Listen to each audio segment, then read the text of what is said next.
Ayoko nang bumalik sa Russia. Gusto kong manirahan sa Pilipinas. Paglapag sa Ninoy Aquino International Airport, 3 minuto pa lamang ang nakalipas. Bakit ang mga dalagang Ruso, na mula sa nangungunang 1% ng lipunan at sanay sa lahat ng karangyaan sa mundo, ay biglang napaiyak at tumawag sa kanilang mga magulang upang sabihing ayaw na nilang umuwi? Ang katotohanan sa likod ng isang school trip na naging isang malaking usapin na umabot pa sa Ministry of Education ng Moscow, ang umagaw sa kanilang mga puso, na hindi natinag kahit sa Paris o London, ay hindi ang mga maningning na pasyalan o ang pinakabagong teknolohiya. Ito ay isang pang-araw-araw na himala na madalas nating mga Pilipino ay binabalewala dahil sa pagiging ordinaryo nito. Isang kwento kung paanong ang 48 tanong oras na pananatili ay nagpabago sa kanilang pananaw sa buhay at maging sa kinabukasan ng kanilang bansa. Ang nakagugulat na dahilan kung bakit ang mga piling mag-aaral na babae mula sa Russia na dumating sa Maynila para sa isang school trip ay tumangging umuwi matapos lamang ang 3 minuto sa airport.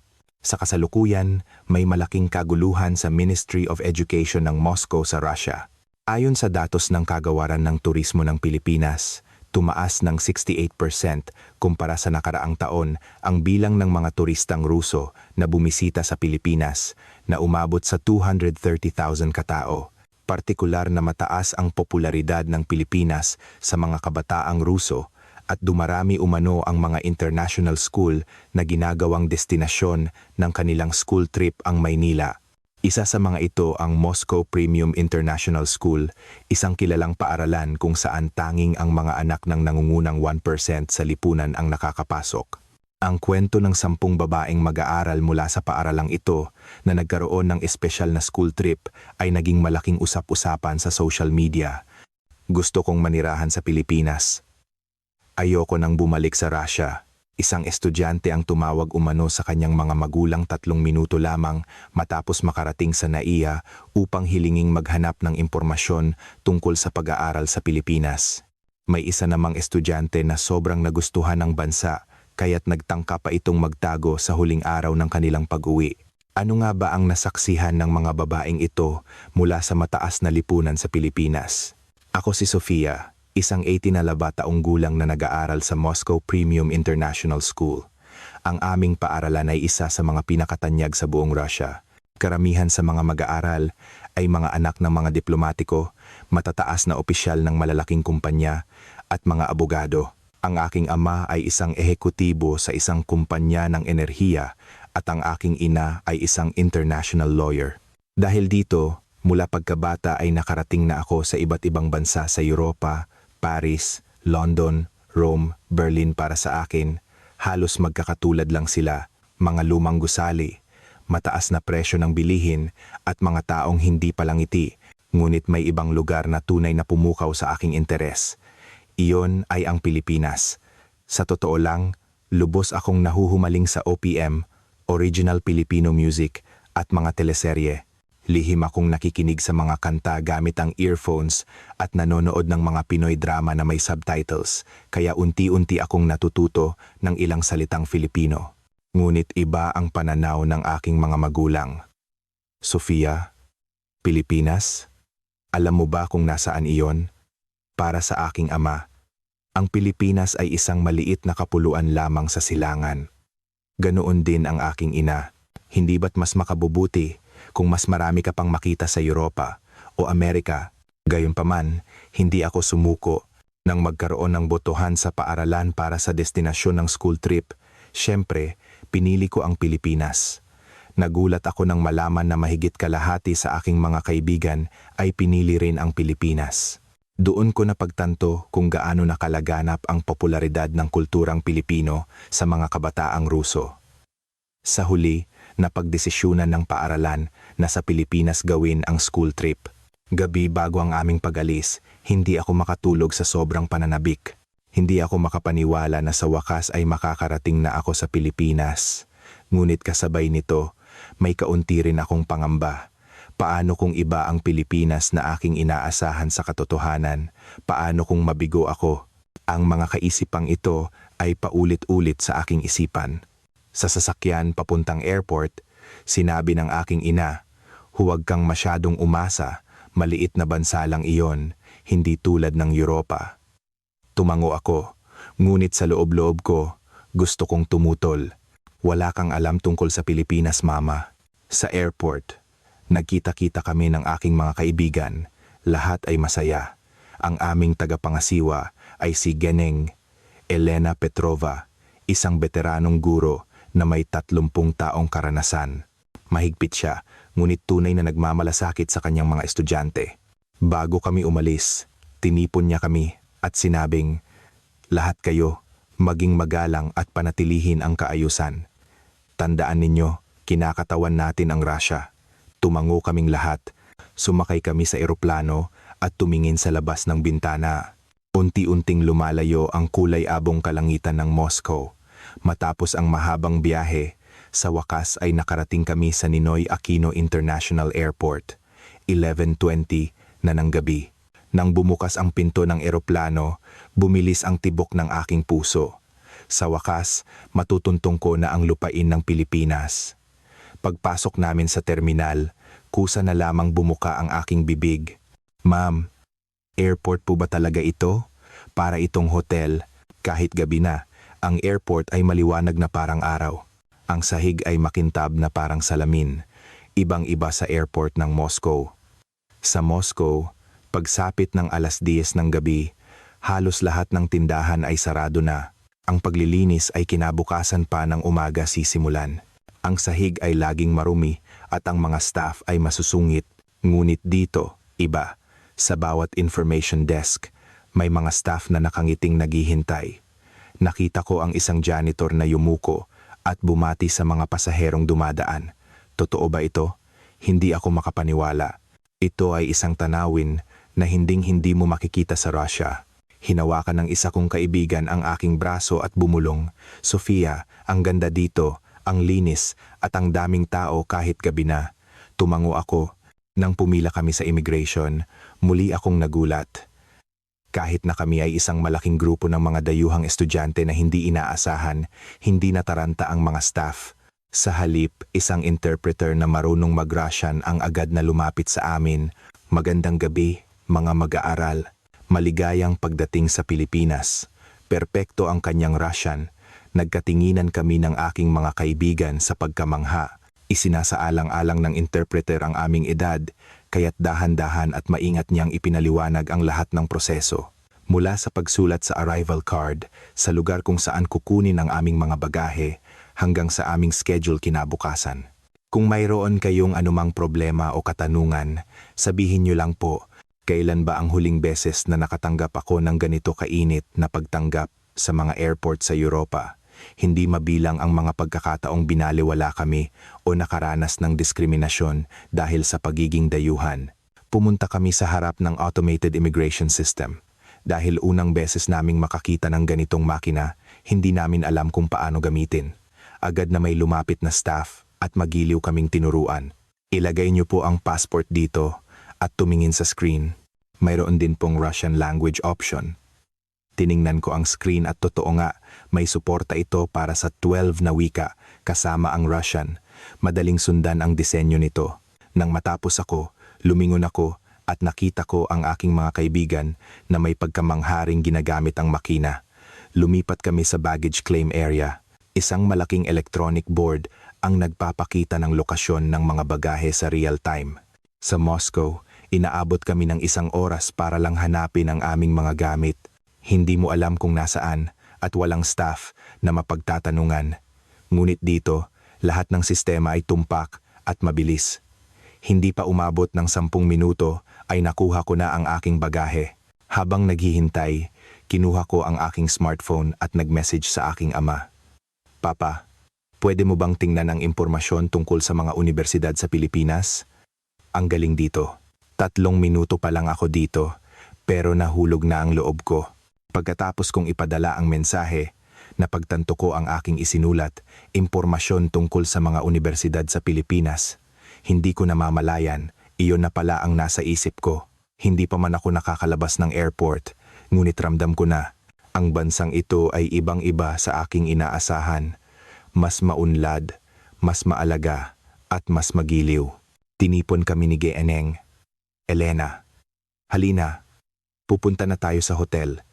Nakuha niyo na ba lahat ang inyong mga gamit? Tumango kami at sumunod sa kanya. Habang papalabas ng airport, patuloy akong tumitingin sa paligid. May mga 2-4 hour na coffee shop, convenience store, money changer, at maging botika. Lahat ay malinis, maliwanag, at maayos. Paglabas namin, dumampi sa aming mga mukha ang malamig na hangin ng gabi. Pumunta kami sa sakayan ng bus. Dumating ang bus, at isinakay namin ang aming mga gamit. Malinis din ang loob ng bus at komportable ang mga upuan. Lumingon ang driver at sinabi sa Ingles, "Welcome to the Philippines. We will arrive in the city in about an hour. Please fasten your seatbelts." Alam niyang mga dayuhan kami kaya't nag-adjust siya. Isinuot ko ang aking seatbelt at tumingin sa labas ng bintana.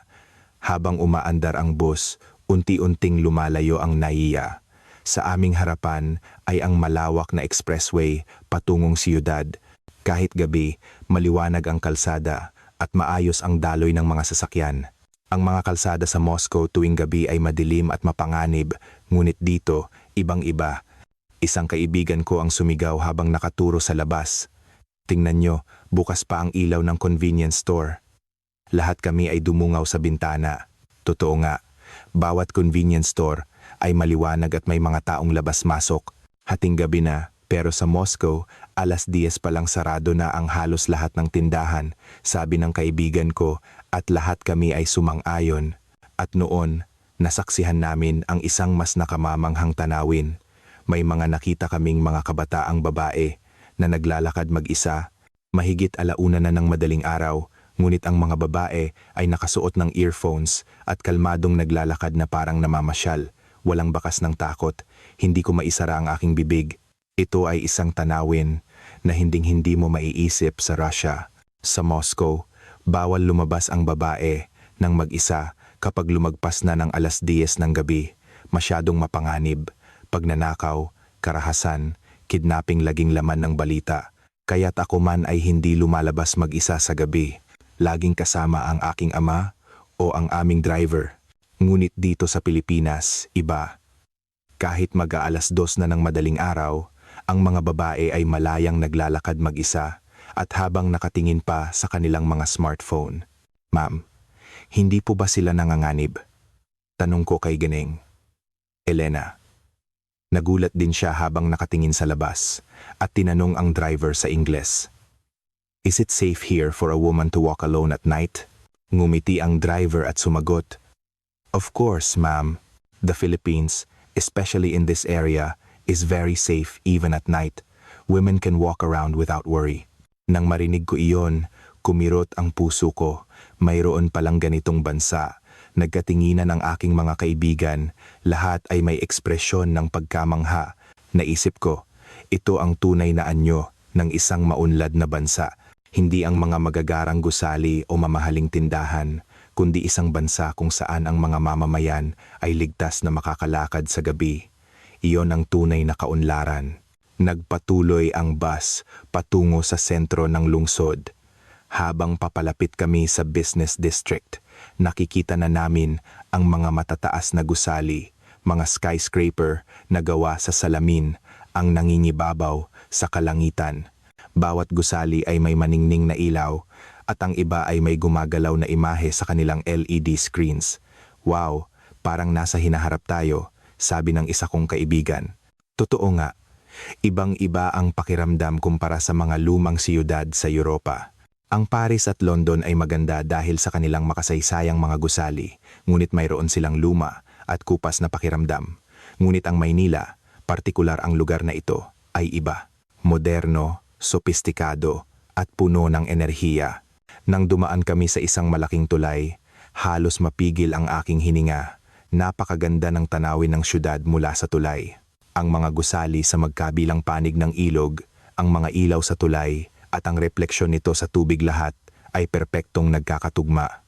"Sofia, kunan mo ng litrato," sabi ng kaibigan ko. Agad kong kinuha ang aking telepono at kinunan ang tanawin, ngunit hindi kayang makuha ng litrato ang tunay na ganda nito. Isang damdamin na kailangan mong makita mismo para maramdaman. 2:30 ng madaling araw, nakarating kami sa hotel. Pagbaba namin, tumingin ako sa paligid. Nagulat ako na buhay pa rin ang lugar.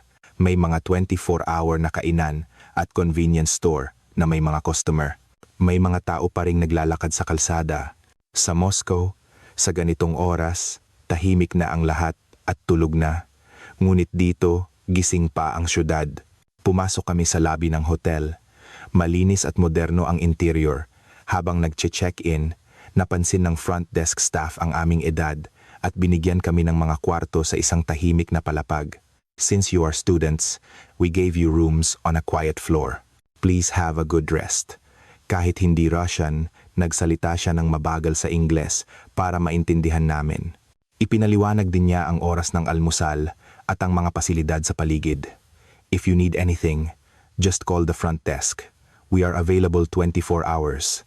Pero ang pinakanakataba ng puso ay ang kanyang taos-pusong pagbati. Welcome to the Philippines. We hope you have a wonderful time. Ang mga salitang iyon, kasama ng isang ngiti, ay nagpainit sa aking puso. Sa elevator paakyat sa aming kwarto, sinabi sa akin ng isang kaibigan, Sofia, ang Pilipinas, ibang-iba sa inaasahan ko. Tumango ako, oo. Mas maganda pa sa inaakala ko. Mula airport hanggang hotel pa lang, parang ibang mundo na ang naranasan natin kumpara sa Russia. Sumang-ayon din ang iba. Tama, hindi ka pani-paniwala na ganito kaligtas, kalinis at kabait ang mga tao kahit gabi na. Nakarating kami sa aming kwarto. Pagbukas ng pinto, isang malinis at komportableng espasyo ang sumalubong sa amin. Malambot ang kama at makintab ang banyo. Binuksan ko ang bintana at tumingin sa ibaba. Mag-aalas 3 na ng madaling araw, ngunit puno pa rin ng ilaw ang mga kalsada. Convenience stores, kainan, coffee shops lahat ay bukas at ang mga tao ay malayang pumapasok at lumalabas. Hindi natutulog ang syudad na ito. Napagtanto ko sa sandaling iyon. Naintindihan ko kung bakit mabilis umunlad ang Pilipinas. Ang mga tao dito ay tila walang tigil sa pagtatrabaho, pag-aaral at pagsisikap. Ngunit kasabay nito, mukha silang masaya. Tila hindi sila napipilitan, kundi kumikilos ayon sa sarili nilang pagpili. Humiga ako sa kama, ngunit hindi ako makatulog. Maraming bagay ang tumatakbo sa aking isipan. Ang unang impression sa airport, ang ligtas na mga kalsada sa gabi, ang buhay na syudad sa loob lamang ng ilang oras, ang mundong alam ko ay ganap na nabaliktad. Ang mga bagay na akala ko ay normal sa Russia ay hindi pala normal sa lahat ng dako. Ang katotohanang hindi makalakad ang babae ng mag-isa sa gabi, ang pagsasara ng lahat ng tindahan sa gabi, ang madilim at maruming airport, ang masusungit at hindi matulunging staff. Akala ko lahat ng iyon ay natural, akala ko ganoon talaga ang mundo. Ngunit pagdating ko sa Pilipinas, nalaman ko na maaaring magbago ang mundo, na posible palang lumikha ng isang lipunang mas ligtas, mas malinis at mas magiliw. At hindi ito isang espesyal na bagay, kundi resulta ng kamalayan ng mga mamamayan at ng sistema. Kinuha ko ang aking telepono at nag-message kay Mama. Mama, ang galing talaga ng Pilipinas, ibang-iba sa iniisip mo. Magme-message ulit ako bukas kapag marami na akong nakita. I love you. Ibinaba ko ang telepono at muling tumingin sa labas. Ang gabi sa Maynila ay nananatiling maliwanag at masigla. Habang pinagmamasdan ng mga ilaw, naisip ko gaano karaming bagay pa kaya ang makikita ko sa mga susunod na araw, anong mga sorpresa pa kaya ang ibibigay sa akin ng Pilipinas. Puno ng pananabik at kaba ang aking dibdib. Nang gabing iyon, hindi ako nakatulog ng mahimbing. O mas tamang sabihin, ayaw kong matulog. Gusto kong manatili sa sandaling iyon, sa damdaming iyon, sa pananabik na iyon. Habang nakatingin sa mga ilaw sa labas, ipinangako ko sa aking sarili. Sa biyaheng ito, itatanim ko sa aking isipan ang lahat tungkol sa Pilipinas. At balang araw, babalik ako dito, baka para manatili ng mas matagal, para mag-aral, magtrabaho, o baka tuluyan ng manirahan dito. Iyon ang naramdaman ko. At ganoon, lumipas ang unang gabi ko sa Pilipinas. 4:00 ng madaling araw, doon pa lang ako nakatulog. Ngunit kahit sa panaginip ko, naglalakad ako sa mga kalsada ng Maynila, mag-isa, ligtas, at malaya. Isang karanasang hinding-hindi ko magagawa sa Russia, kahit sa panaginip man lang. Alas 6 ng umaga, nagising ako dahil hindi pa ako sanay sa jet lag. Tiningnan ko ang orasan sa tabi ng kama, eksaktong asing 5 a.m. sa Moscow, hating gabi pa lang. Pagod ang aking katawan, ngunit ang aking isip ay kakaibang gising. Narinig ko ang mga bulungan mula sa hallway. Pagbukas ko ng pinto, nakita ko ang 6 kong kaibigan na nagtipon-tipon doon, hindi rin makatulog. Sofia, hindi ka rin makatulog? Hindi dahil sa jet lag. Teka, bakit kayo nandito? Gutom na kami, gusto naming kumain. May bukas kayang kainan sa ganitong oras? Lahat kami ay nag-aalangan. Sa Moscow, napakahirap maghanap ng kainan na bukas bago mag-alas 8 ng umaga. Dahan-dahan naming kinatok ang kwarto ni Geengeng. Elena, gising na rin pala siya. Ma'am, gutom na po kami. Mayroon po kayang makakainan? Nag-alala rin si Gneng. Elena, ngunit para makasiguro, tumawag siya sa front desk. Makalipas ang ilang sandali, lumiwanag ang kanyang mukha. Mga bata, may magandang balita. May 24-hour na kainan daw sa tabi lang ng hotel. 24 hours? Lahat kami ay nagulat. Posible palang kumain kahit alas 6 pa lang ng umaga, isang bagay na hindi maiisip sa Russia. Nagmadali kaming magbihis at lumabas. Paglabas ng hotel, isa na namang sorpresa ang sumalubong sa amin. Alas 6:30 pa lang ng umaga, ngunit ang mga kalsada ay puno na ng tao. Mga empleyadong nakauniporme na nagmamadaling pumasok sa trabaho, mga mamamayang naka-sports attire na nagjo-jogging at mga taong lumalabas sa convenience store. Ang umaga sa Moscow ay napakatahimik, ngunit sa Maynila, nagsimula na ang araw. Ang kainan ay nasa tabi nga lang ng hotel. Pagpasok namin, sinalubong kami ng mainit na hangin at masarap na amoy. Mas marami ang customer kaysa inaasahan namin. May isang lalaking nasa katanghalang gulang na kumakain habang nagbabasa ng dyaryo, isang kabataang babae na may laptop at nagtatrabaho, mga empleyadong mukhang pagod galing sa night shift. Lahat sila ay natural na kumakain sa umaga. Nang makita ko ang menu, nanlaki ang aking mga mata. Ang isang serving ng silog ay 100 piso, ang lugaw ay 60 piso. Kung i-convert sa pera ng Russia, hindi ka panipaniwalang mura. Ang 100 piso ay katumbas ng halos 150 rubles.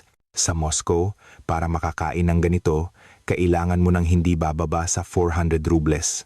Kung ikukumpara pa sa average na sahod sa Moscow, makikita kung gaano ka makatwiran ang presyo ng bilihin sa Pilipinas. Ang may-ari, isang lalaking nasa edad na, ay hindi man lang nagtaka sa amin. Kinausap siya ni Gneng. Elena sa Ingles. Dahan-dahan siyang sumagot sa Ingles at ipinaliwanag ang menu, kung anong pagkain ang madaling kainin at kung ano ang sikat sa mga estudyante. Bawat isa ay ipinaliwanag niya. Naantig ako sa ganitong kaliit na detalye ng pag-aasikaso. Ang mga staff sa mga kainan sa Russia ay karaniwang masungit at mabagal ang serbisyo. Nag-order kami at naghintay. Sa aming pagkagulat, wala pang 5 minuto, lahat ng pagkain ay nasa aming mesa na, tapsilog, tosilog, lugaw na may itlog. Mga pagkaing Pilipino na ngayon ko lang nakita. Kinuha ng isang kaibigan ko ang tinidor at kutsara. Ito ang tapsilog, isang subo pa lang na puno na ng iba't ibang lasa ang kanyang bibig. Ang sarap. Hindi ko napigilang sumigaw. Tamang-tama ang timpla at masarap. Naubos namin agad. Pati ang lugaw ay kamangha-mangha. Ibang-iba sa instant noodles na kinakain namin sa Russia. Malinamnamang sabaw at masarap ang kanin. Kaming 7 ay kumain ng walang tigil. Pagkatapos kumain at magbayad, muli kaming nagulat. Kaming 7 ay busog na busog, ngunit ang kabuuang bayarin ay nasa 500 piso lamang. Sa pera ng Russia, ito ay humigit kumulang 750 rubles. Kung sa Moscow kami kakain ng ganito, aabutin kami ng hindi bababa sa 2,000 rubles, halos 3 beses ang pagkakaiba. Ang may-ari ay tumpak na nagbigay ng sukli habang nakangiti. Nagustuhan niyo ba ang pagkain? Sumagot si Geengay. Elena, opo, napakasarap. Maraming salamat. Inirekomenda pa niya ang ibang pagkain tulad ng adobo at sinigang para sa susunod naming pagbisita. Paglabas namin ng kainan, hindi mapigilan ng mga kaibigan ko ang paghanga. Ang sarap na ng pagkain, mura pa, maganda pa ang serbisyo. Perpekto, oo nga. At ang galing na bukas sila kahit 6:00 ng umaga. Tumango ako habang nag-iisip. Hindi ko akalain na ganito kalaki ang pagkakaiba ng Russia at Pilipinas. Hindi lang sa ekonomiya o GDP, kundi sa kaginhawahan at kalidad ng pang-araw-araw na buhay. Sa pagbalik namin sa hotel, dumaan kami sa isang convenience store. Pagpasok namin, isa na namang sorpresa ang naghihintay. Kahit umaga, malinis ito na parang department store at puno ng mga produkto. Ang mas nakakagulat ay ang mga serbisyong available doon. Hindi lang pagbili ng mga produkto, kundi pagpapadala ng pera, pagbabayad ng bills, at maging pag-book ng tiket. Ang mga convenience store sa Russia ay nagbebenta lang ng mga simpleng pagkain, ngunit ang convenience store sa Pilipinas ay parang isang maliit na community center. Pumili ang aking mga kaibigan ng kani-kanilang merienda, lalo na ang mga seasonal na dessert at inumin. Sa counter, muli kaming humanga. Napakabilis ng kanilang pag-compute. Isang scan lang sa barcode, lumalabas na ang presyo, at isang tap lang ng card, bayad na. Ang staff ay magalang at hindi nagpakita ng anumang pagkainis sa aming mga dayuhan. Sa halip, binati pa kami sa Ingles. Welcome to the Philippines. Enjoy your stay. Paglabas namin, sinabi ng isang kaibigan, ang Pilipinas ay parang isang bansang maginhawa, 24,000 syeden, kahit anong oras, magagawa mo ang kailangan mo. Totoo nga, habang pabalik sa hotel, napansin ko ang kalinisan ng mga kalsada. Walang kahit isang basura, may mga nagwawalis na sa kalsada. Mga street sweeper na naka-orange na vest ang naglilinis gamit ang walis at dustpan. Ang buong syudad ay tila isang organismong perpektong gumagana. Sa Moscow, ang mga tourist spot lang ang malinis at ang mga eskinita ay madalas marumi. Ngunit sa Maynila, iba. Hindi lang sa paligid ng hotel, kundi pati sa mga eskinita ay malinis. Pagdating namin sa lobby, gising na rin ang ibang mga estudyante. Nakita nila kami at tinanong kung saan kami galing. Kumain kami ng almusal. May 24 hour na kainan pala doon. Nainggit ang aming mga kaibigan at nagpa siyang sumama sa susunod. 9:00 ng umaga, kasama ang lahat ng estudyante, sinimulan namin ang aming opisyal na paglilibot. Ang una naming destinasyon ay isang parke sa gitna ng business district.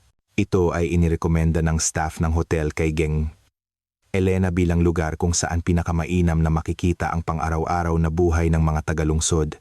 Nagpa siya kaming sumakay ng tren MRT. Pagpasok pa lang sa istasyon, muli na namang namangha ang mga estudyante. Napakalinis ng loob ng istasyon, makintab ang sahig at walang bahid ng dumi ang mga pader. Ibang-iba sa madilim at lumang pakiramdam ng subway sa Moscow. Sumakay kami sa escalator pababa sa platform. Malalim ang binabaan namin, ngunit perpekto ang pagkakaayos ng mga pasilidad kahit sa ilalim ng lupa. Maganda ang ventilation system, kaya't hindi mo mararamdaman na nasa ilalim ka ng lupa. Pagdating sa platform, ang mga tao ay maayos na nakapila. Sumusunod sila sa mga linyang nakaguhit sa sahig. Nakapila sila, bulong ng isang kaibigan. Sa subway sa Moscow, ang mga tao ay nagsisiksikan at nagtutulakan. Tumingin kami sa electronic board at muling humanga. Eksaktong nakasulat kung ilang minuto at segundo bago dumating ang susunod na tren. Darating sa loob ng 3 minuto at 20 segundo. Tiningnan ng isang kaibigan ang kanyang relo. Eksakto sa oras na iyon, dumating ang tren.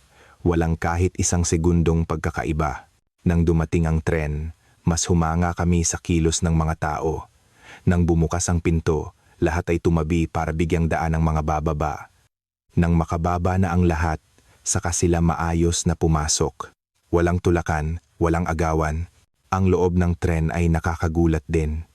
Napakalinis. Walang graffiti sa mga upuan at malinis ang sahig. Makintab ang mga hawakan, tamang-tama ang lamig ng aircon at hindi maingay. kaya't madaling mag-usap. Ngunit ang pinakanakagulat ay iba. Isang kaibigan ang tumingin sa kanyang telepono at sumigaw, "Uy, may internet kahit sa loob ng tren." Kinuha ng lahat ang kanilang mga telepono. Totoo nga, mabilis ang internet kahit nasa ilalim ng lupa. Ang mga video ay walang patid na nagpe-play. Isang bagay na hindi maiisip sa subway ng Russia. Agad na nagpadala ng mga litrato ang aking mga kaibigan sa kanilang mga pamilya at kaibigan sa Russia. Nagpadala rin ako ng litrato kay Mama. "Mama, hindi napuputol ang internet kahit sa tren." At ang kaayusan dito, nakakagulat. Nakarating kami sa aming destinasyon at umakyat sa ibabaw. Ang tanawin ng isang malawak at luntiang parke ang sumalubong sa amin at lahat kami ay napahanga. Isang malawak na parke na napapaligiran ng matataas na gusali. Ibang-iba ang kapaligiran sa Moscow. Mas maayos, mas malinis, at mas masigla. Pagpasok sa parke, isang mas nakamamanghang tanawin ang aming nakita. Maraming mamamayan ang nag-eehersisyo. May nagjo-jogging, nagbibisikleta, at nag-tai chi. Kahit weekday ng umaga, napakaraming tao ang may panahong mag-ehersisyo. At noon, natuklasan namin ang pinakakahanga-hangang bagay, mga pampublikong kagamitan para sa ehersisyo. May mga pull-up bar, ab crunch machine, at stretching equipment na nakalagay sa parke at maraming mamamayan ang gumagamit nito, lalo na ang mga matatanda. May isang lolo na nakabitin sa pull-up bar at nagpupull up. 7 beses niyang ginawa ito ng sunod-sunod. At kami ay namangha. Nang basahin namin ang karatula, nakasulat doon na lahat ng kagamitan ay libreng gamitin, libre at kahit sino pwedeng gumamit. Sigaw ng mga kaibigan ko sa pagkamangha. Sa Russia, para mag-ehersisyo, kailangan mong magbayad sa gym. Halos walang pampublikong kagamitan. At kung mayroon man, luma na at mapanganib. Ngunit sa Pilipinas, iba, ang gobyerno ay naglalagay ng mga pampublikong kagamitan sa iba't ibang lugar para sa kalusugan ng mamamayan. At libre pa. May isang lola na nag-i-stretch gamit ang isang kagamitan. Nakangiti siya. Lakas loob akong lumapit at kinausap siya. "Excuse me po, araw-araw po ba kayo rito?" Hindi siya masyadong marunong mag-Ingles, ngunit sumagot siya sa pamamagitan ng mga senyas. Araw-araw daw siyang pumupunta doon para mag-ehersisyo para sa kanyang kalusugan. At ngumiti siya at nag-thumbs up. Nang makita ko ang masayang ngiti ng lola, naintindihan ko. Naintindihan ko kung bakit mukhang malusog at masigla ang mga nakatatanda sa Pilipinas. Dahil ang bansa ay nagbibigay ng maayos na infrastruktura para sa kanila. Libreng kagamitan sa ehersisyo, malinis na parke, at ligtas na kapaligiran. Bigla kong naalala ang aking lola. Pumanaw siya noong nakaraang taon. Mag-isa siyang nakatira sa isang maliit na apartment sa Moscow at matapos madulas noong taglamig, mabilis na lumala ang kanyang kalusugan. Napakamahal ng bayad sa ospital kaya't hindi siya nakatanggap ng sapat na lunas. Gusto niyang lumabas at mag-ehersisyo sa parke. Ngunit ang mga parke sa Russia ay nagyayelo at mapanganib tuwing taglamig. Kung sa ganitong bansa lang sana nakatira ang lola ko. Naluha ako. Nagtrabaho ng husto ang lola ko sa buong buhay niya, ngunit ang kanyang pagtanda ay malungkot at mahirap. Ngunit ang mga lola sa Pilipinas ay iba. Nag-eehersisyo sila ng libre sa malinis na parke at malusog na tumatanda. Ito ang tunay na maunlad na bansa.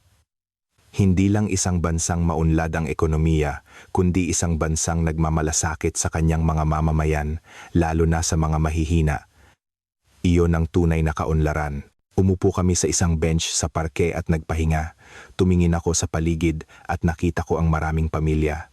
Isang ama na nagbibisikleta kasama ang kanyang mga anak, isang ina na naglalakad habang tulak ang stroller.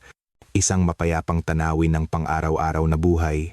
Ang partikular na nakakuha ng aking pansin ay ang mga taong naglalakad kasama ang kanilang mga aso. Lahat ay may tali at may dalang plastic bag para sa dumi ng aso. Nakita ko ang isang lalaki na maingat na nililinis ang dumi ng kanyang aso gamit ang tissue, inilagay sa plastic bag at itinapon ng maayos. Sa Moscow, karaniwan nang iniiwan na lang ang dumi ng aso, ngunit sa Pilipinas, iba. Lahat ay may pananagutan sa pagpapanatili ng kalinisan. Bandang tanghali, umalis kami sa parke, ipinahayag ni Gnang, Elena ang aming susunod na destinasyon. Pupunta tayo sa isang sikat na bookstore sa siyudad. May espesyal na lugar doon. Bookstore? Medyo nadismaya ang aking mga kaibigan. Inaasahan yata nila ang shopping. Ngumiti si Gineng, Elena at sinabing, makakapag-shopping din kayo, pero may gusto muna akong ipakita sa inyo. Pumunta kami sa isang sikat na bookstore sa gitna ng siyudad. Pagpasok pa lang, nanlaki ang mga mata ng mga estudyante.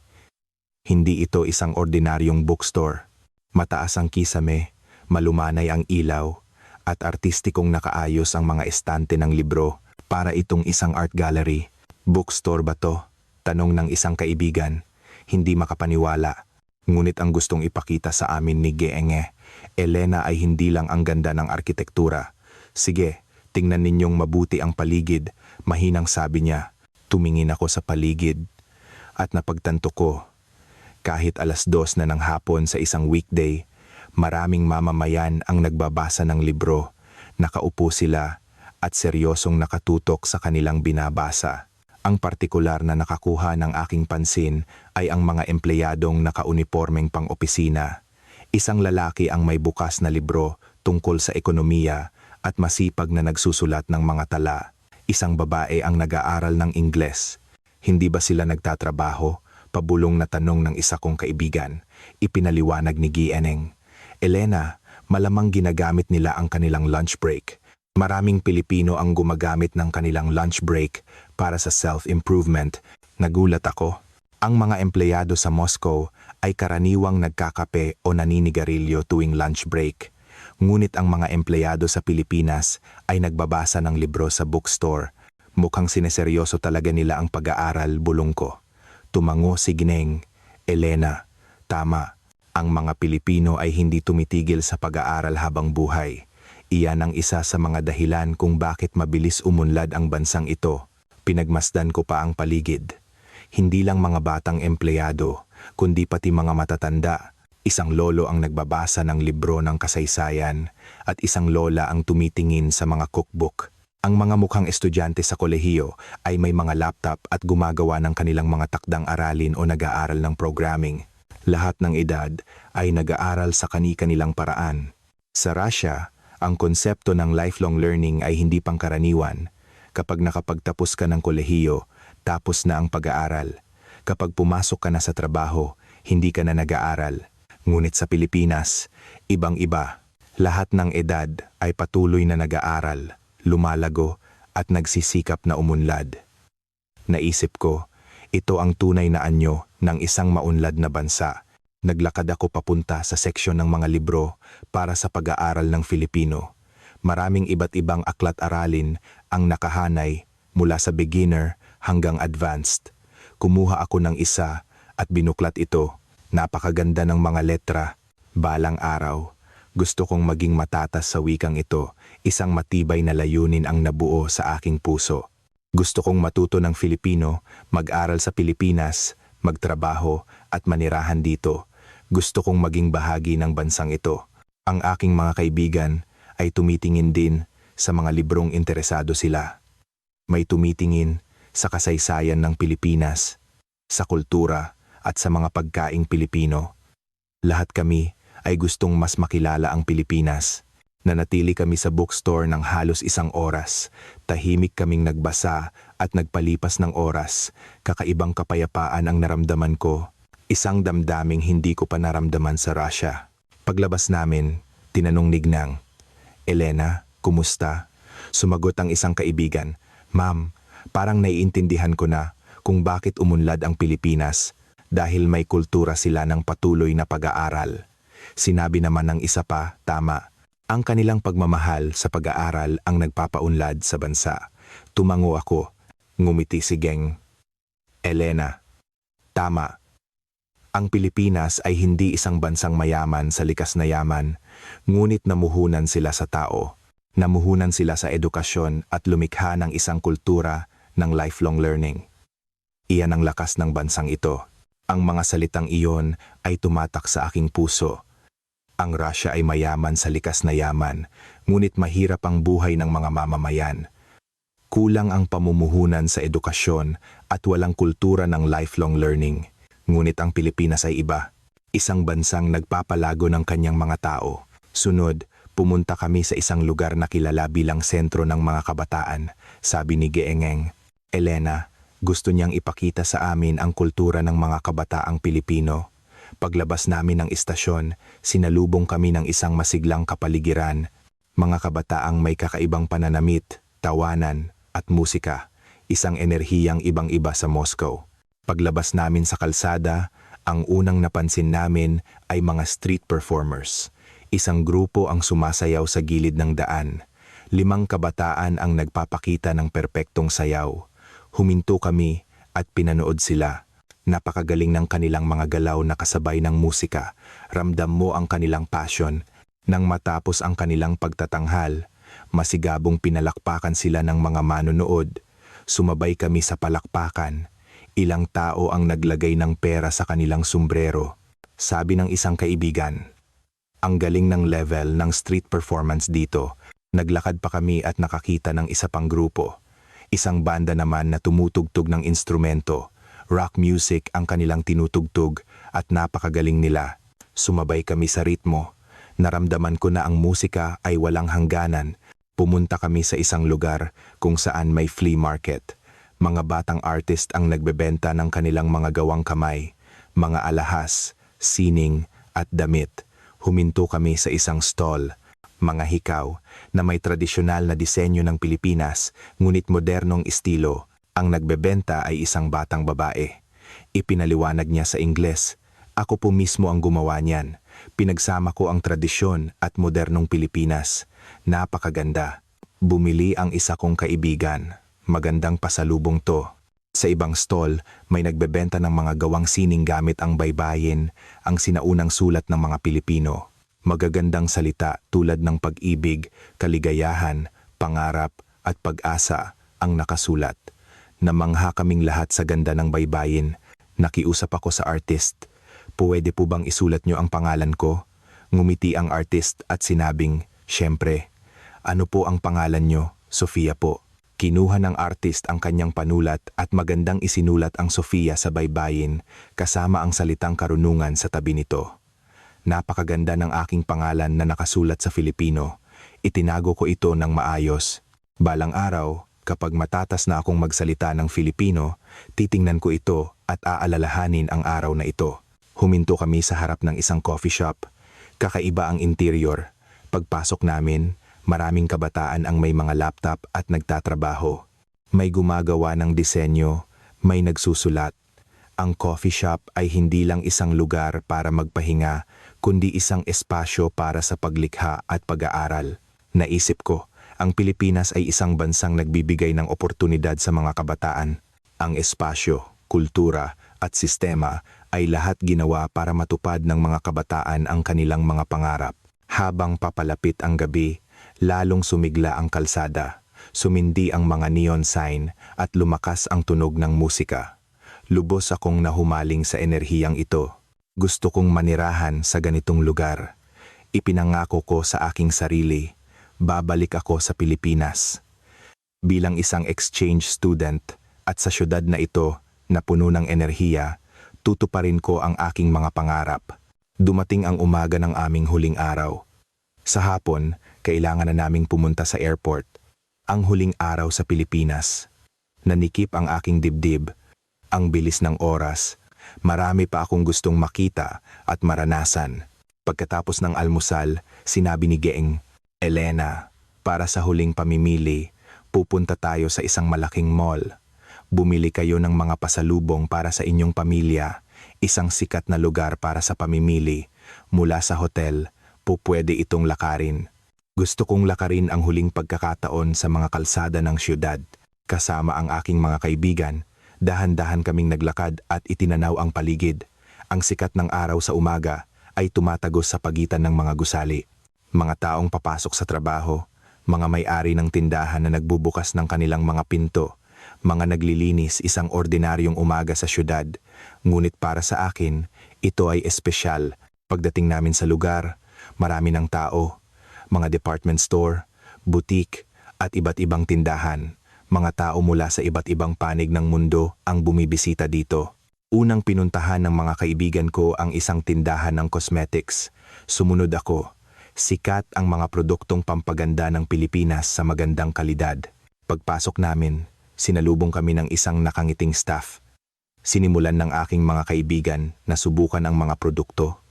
Ang mga staff ay magiliw na nagre-rekomenda ng mga produktong bagay sa bawat isa. Lumapit sa akin ang isang staff at sinabing, mukhang medyo dry po ang skin ninyo. Gusto nyo po bang subukan itong moisturizing line namin? At habang pinapahid ang produkto sa aking kamay, ipinaliwanag niya kung paano gamitin. Perfect po ito para sa malamig at tuyong klima tulad ng sa Russia. Isinasaalang-alang pa niya ang klima ng aking bansa. Naantig ako sa ganitong pag-aasikaso. Marami akong biniling produkto. Oras na ng tanghalian at pumasok kami sa isang restaurant. Gusto ng mga kaibigan ko na subukan ang isang malaking salo-salo ng pagkaing dagat. Pagpasok namin, ang menu ay may mga litrato at paliwanag sa Ingles kaya't madaling mag-order. Nang dumating ang aming in-order, lahat kami ay namangha. Sa isang malaking bilao, magandang nakaayos ang iba't ibang uri ng pagkaing dagat, gulay at kanin. Napakaganda ng mga kulay. Nang tikman ko, napakasarap. Ang lasa ng sariwang isda ay kumalat sa aking bibig. Isang malusog at masarap na pagkain. Pagkatapos kumain, bumisita kami sa isang kapilya sa malapit, isang tahimik at sagradong lugar. Pumasok kami at tahimik na tumingin sa paligid. Maganda ang payapang kapaligiran. Umupo kami sa isang bench at nagpahinga. Tinipon kami ni Ging. Elena, mga bata, kumusta ang ilang araw na biyahe nyo? Isa-isang sumagot ang aking mga kaibigan. Napakasaya po. Hindi ko akalain na ganito kagandang bansa ang Pilipinas. Ligtas, malinis, at mababait ang mga tao. Lahat ay perpekto. Dumating ang aking pagkakataon. Huminga ako ng malalim at sinabi, Ma'am, wala po pala akong alam tungkol sa Pilipinas. Gusto ko lang ang musika nila, pero wala akong alam tungkol sa bansa. Pero ngayon, iba na. Ang Pilipinas na po ang paborito kong bansa. Nanginginig ang aking boses. Gusto ko pong bumalik. Gusto kong manatili ng mas matagal. Hindi po. Gusto kong manirahan dito. Tumango ang ibang mga kaibigan. Mukhang pareho ang aming nararamdaman. Ngumiti si Geneng. Elena, oo, natutuwa ako na nagkaroon kayo ng ganito kagandang karanasan. Ang Pilipinas ay isang bansang maraming dapat matutunan. 3:00 ng hapon, oras na para bumalik sa hotel at mag-impake. Aalis ang bus papuntang airport ng 4:00. Bumalik ang lahat sa kani-kanilang kwarto at nagsimulang mag-ayos ng gamit. Umupo ako sa kama at tinitigan ang mga paper bag, mga cosmetics, pasalubong at damit na binili ko sa Pilipinas. Bawat isa sa mga ito ay isang mahalagang alaala. Ngunit mabigat ang aking puso. Kailangan na ba talagang umalis? Ganito kaikli lang ba ang pananatili ko? Tumingin ako sa labas ng bintana. Ang kalangitan ng Maynila, asul na kalangitan, matataas na gusali at masiglang kalsada. Gusto kong manatili dito. Ang kaisipang iyon ang pumuno sa aking isipan. Bigla akong nagdesisyon. May isang lugar pa akong gustong puntahan, ang kalapit na bookstore. Gusto kong bumili pa ng mga aklat-aralin sa Filipino at kailangan ko ng oras para ayusin ang aking mga iniisip. Kumuha ako ng notebook at panulat. Nagsimula akong magsulat ng liham para kay Gengeng. Elena, mahal na Geeneng. Elena, binago ng biyaheng ito ang aking buhay. Sa simula, akala ko isa lang itong masayang school trip. Ngunit ang mga araw na ginugol ko sa Pilipinas ay nagturo sa akin kung saang mundo ko gustong mabuhay. Ligtas na mga kalsada sa gabi, mababait na tao, isang kultura ng habambuhay na pag-aaral, isang lipunang nagpapahalaga sa mga kabataan, lahat ng ito ay nasa Pilipinas. Habang pinagmamasdan ko ang Russia na nasa gitna ng digmaan, naisip ko kung ang ating bansa ay payapang uunlad, maaari ring maging masaya ang ating mga mamamayan tulad ng sa Pilipinas. Ma'am, mag-aaral po ako sa Pilipinas. Kukumbinsihin ko ang aking mga magulang. Gusto kong mag-aral, magtrabaho, at manirahan sa Pilipinas. At balang araw, gusto kong maging tulay sa pagitan ng Russia at Pilipinas. Ngayon, pupunta lang po ako sa bookstore. Bibili pa ako ng mga aklat aralin sa Filipino. Babalik din po ako agad. Huwag po kayong mag-alala. Sofia, inilagay ko ang liham sa isang sobre at ipinatong sa mesa at tahimik akong lumabas ng kwarto. Sa bookstore, pumili ako ng ilang aklat aralin sa Filipino. Gusto kong seryosohing mag-aral. Gusto kong maging matatas sa wikang Filipino. Nagbayad ako at lumabas ng bookstore. Dala ang mabigat na bag, naglakad ako sa kalsada. Huminto ako sa harap ng isang coffee shop. Sa bintana, nakita ko ang mga taong nagkakape at nag-uusap. Isang payapang pang-araw-araw na buhay. Napabuntong hininga ako. Gusto kong mabuhay ng ganito. Walang digmaan. Walang takot. Isang ordinaryong buhay kung saan maaari kang mangarap. Matagal akong nakatayo doon. Tiningnan ko ang aking telepono. 3:30 na. Kailangan ko nang bumalik. Naglakad ako pabalik sa hotel, ngunit mabigat ang aking mga hakbang. Pagpasok ko sa lobby, naramdaman ko ang magulong kapaligiran. Si Gineng, Elena, ay nagmamadaling nakikipag-usap sa staff ng front desk. Ang aking mga kaibigan ay nagtipon-tipon din sa lobby. Lahat ay may nag-aalalang ekspresyon. Sofia, nakita ako ni Gineng. Elena, tumakbo palapit. Saan ka galing? Nag-alala kaming lahat. May halong ginhawa at pag-aalala ang kanyang boses. Pasensya na po, ma'am. Gusto ko lang pong pumunta sa bookstore para bumili pa po ng mga aklat sa Filipino. Ipinakita ko ang mga librong binili ko. Lumiwanag ang mukha ni Gineng. Elena, kahit na, dapat nagsabi ka. Alam mo ba kung gaano kami nag-alala? Sorry po talaga. Lumapit ang aking mga kaibigan. Sofia, nag-alala kami. Akala namin na in love ka sa isang Pinoy at tumakas ka na. Pasensya na. Gusto ko lang kasing makita pa ang syudad sa huling pagkakataon. Inilagay ni Ginang, Elena ang kanyang kamay sa aking balikat. Naiintindihan ko, pero kailangan na talaga nating umalis. Malapit nang dumating ang bus. Opo, ma'am. Inabot ko sa kanya ang sobre na may liham. Para po sa inyo ito, pakibasa na lang po mamaya. Tinanggap niya ito at tumango. Nag-impake kami at sumakay sa bus. Sa bintana, nakita ko ang hotel, ang mga kalsada, ang syudad, habang umaandar ang bus. Unti-unti silang lumalayo. Paalam, Maynila, bulong ko sa aking sarili. Babalik ako. Sa pagkakataong iyon, mas matagal. Nakarating kami sa Naiya, ang lugar kung saan una akong tumapak ilang araw lang ang nakalipas. Ngunit ang aking puso ay ganap nang nagbago. Sumakay kami sa eroplano, umupo ako, at tumingin sa labas ng bintana. Unti-unting lumiliit ang lupain ng Pilipinas. Tumulo ang aking luha, ayaw kong umalis. Ngunit kasabay nito, ipinangako ko, babalik ako, bilang isang estudyante. Kinabukasan, dumating kami sa airport ng Moscow. Ang kulay abong kalangitan ng Russia ang sumalubong sa amin, ibang-iba sa asul na kalangitan ng Maynila. Paglabas namin, naghihintay ang aming mga magulang.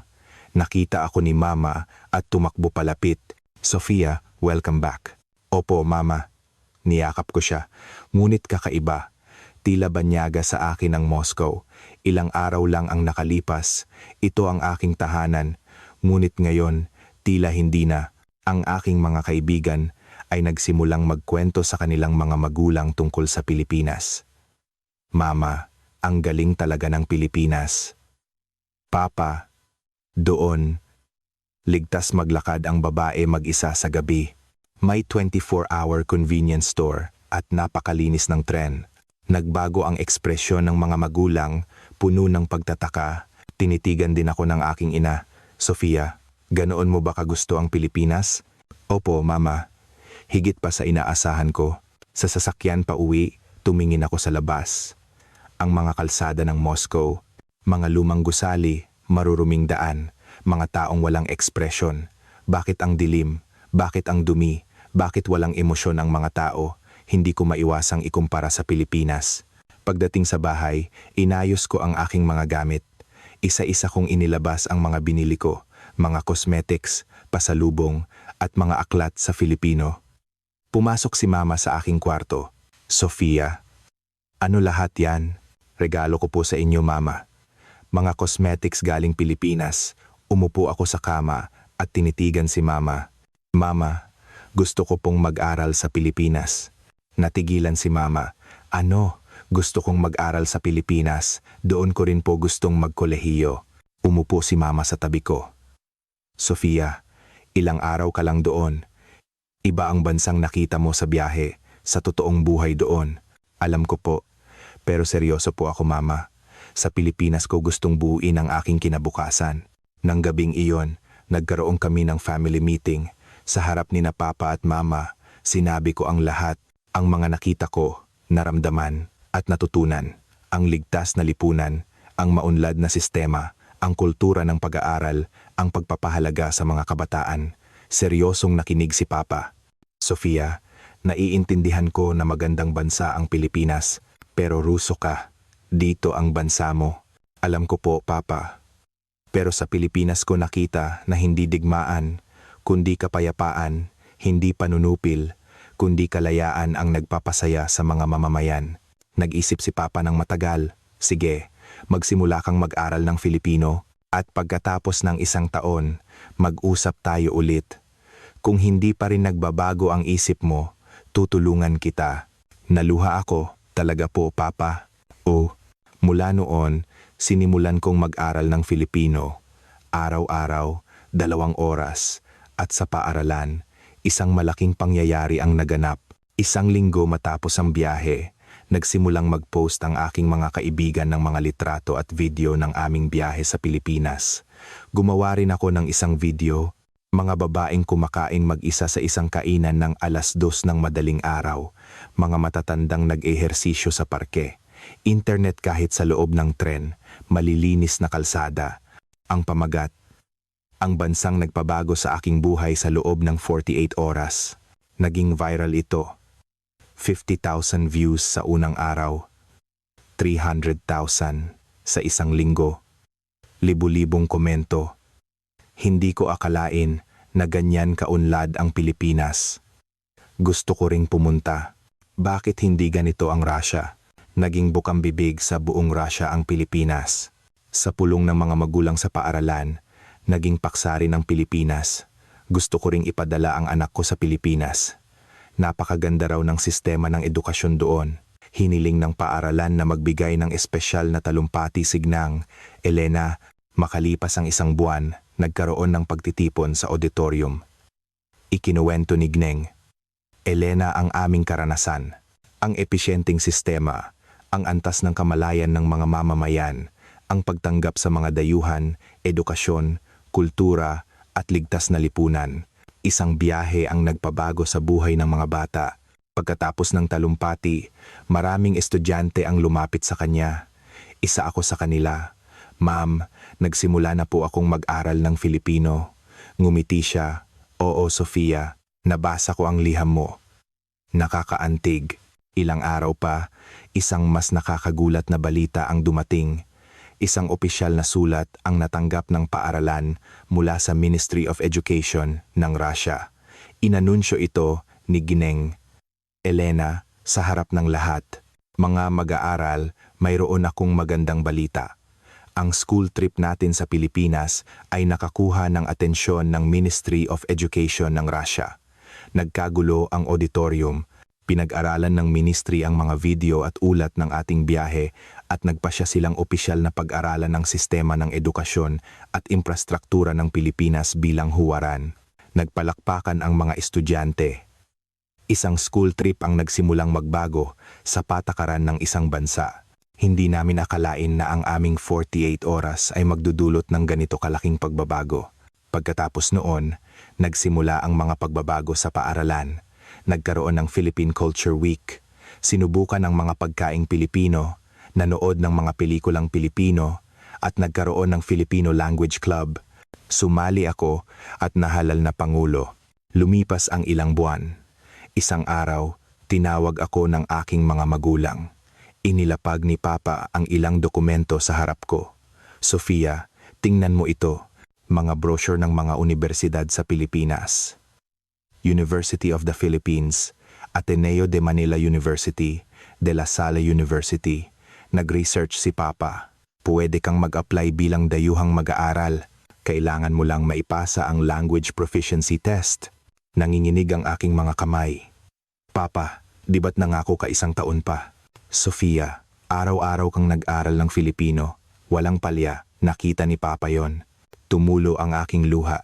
Salamat po, Papa. Hinawakan din ni Mama ang aking kamay. Sofia, napanood ko rin ang video mo, yung tungkol sa mga lolang nag-ehersisyo sa parke. Nanginginig ang boses ni Mama. Kung sa ganoong bansa lang sana nakatira ang lola mo, baka mas humaba pa at naging malusog ang buhay niya. Naintindihan na rin ni Mama na ang Pilipinas ay hindi lang isang maunlad na bansa, kundi isang bansang nagmamalasakit sa tao. Mama, pangako po, magtatagumpay ako sa Pilipinas at balang araw, iimbitahan ko kayo ni Papa doon. Makalipas ang ilang buwan, nagbigay ako ng talumpati sa isang kaganapan sa Embahada ng Pilipinas sa Russia. Ako po si Sofia. Ilang buwan na ang nakalipas, ginugol ko ang 48 oras sa Pilipinas. Ang 48 oras na iyon ay ganap na nagpabago sa aking buhay. Nakikinig ng mabuti ang mga tao. Sa Pilipinas, nakita ko ang isang ligtas na lipunan, isang kulturang mapagmalasakit at mga mamamayang habambuhay na nag-aaral. At napagtanto ko, ito ang tunay na anyo ng isang maunlad na bansa. Nagpalakpakan sila. Ang Russia ay nasa isang mahirap na sitwasyon ngayon, ngunit sa pagtingin sa Pilipinas, natagpuan ko ang pag-asa na kung payapa tayong uunlad, makakalikha rin tayo ng isang bansang masaya ang mga mamamayan. Lumapit sa akin ang embahador ng Pilipinas. Sofia, isang napakagandang talumpati. Maraming salamat sa iyong pagmamahal sa Pilipinas. Ako po ang dapat magpasalamat dahil ang Pilipinas ang nagbigay sa akin ng bagong buhay. Nang gabing iyon, umuwi ako at tumingin sa labas ng bintana ang kalangitan ng Moscow. Ngunit ang aking puso ay nasa Maynila na. Sa loob ng ilang buwan, sasakay na ako sa eroplanong patungong Pilipinas. Hindi na bilang turista sa isang school trip, kundi bilang isang estudyante na bubuo ng aking kinabukasan. Ano ang masasabi ninyo?